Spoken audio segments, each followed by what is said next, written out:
সম্মানিত সুধী, আসসালামু আলাইকুম রহমতুল্লাহ। ইকরামা ইবনে আবু জাহেলের শাহাদাত। ইসলামের মুখর শত্রু ইকরামা ইবনে আবু জাহাল ইসলামের সুশীতল ছায়ায় আশ্রয় গ্রহণ করেছেন।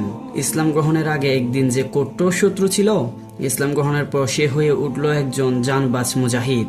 তার প্রাণে জ্বলে উঠল ইমানের আগুন। শহীদের রক্তবীজ সঞ্চারিত হলো তার প্রাণমূলে।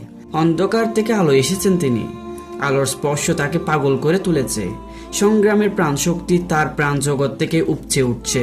কিন্তু এ প্রাণশক্তি তিনি রাখবেন কোথায়? শীঘ্রই সুযোগ এলো যুদ্ধের ডাক।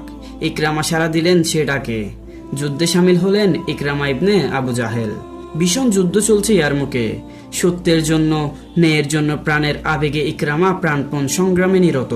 বাতিলের রক্তে স্নান করে লুটিয়ে পড়লেন মাটিতে, শহীদের রক্তসজ্জায়। পাশে কিছু দূরে ছিলেন মহান সেনানায়ক খালিদ ইবনে ওয়ালিদ। তিনি দেখতে পেলেন ভূমিসজ্জায় শায়িত ইকরামা ইবনে আবু জাহেলকে। গোরার মুখ ফিরিয়ে নিলেন তিনি। ইকরামার কাছে এসে তিনি গোরা থেকে দ্রুত নামলেন। ইকরামার জীবনী শক্তি দ্রুত নিঃশেষ হয়ে আসছিল। খালিদ তার মাথা তুলে নিলেন কোলে। শেষ নিঃশ্বাস ত্যাগ করার আগে ইকরামা বললেন, খলিফা উমার আমার শাহাদাত লাভের শক্তিতে সন্দেহ প্রকাশ করেছিলেন।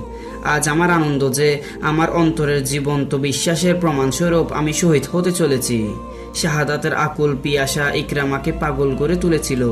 সেই পিপাসা নিয়ে ইকরামা শাহাদাত বরণ করলেন। প্রিয় দর্শক, আজকের ভিডিও এখানেই শেষ করছি। ইনশাআল্লাহ তাআলা দেখা হবে পরবর্তী কোন এক ভিডিওতে। ততক্ষণ পর্যন্ত ভালো থাকুন, সুস্থ থাকুন, ফাউন্ডেশনের সাথে থাকুন। ধন্যবাদ। আসসালামু আলাইকুম ওয়া রাহমাতুল্লাহ।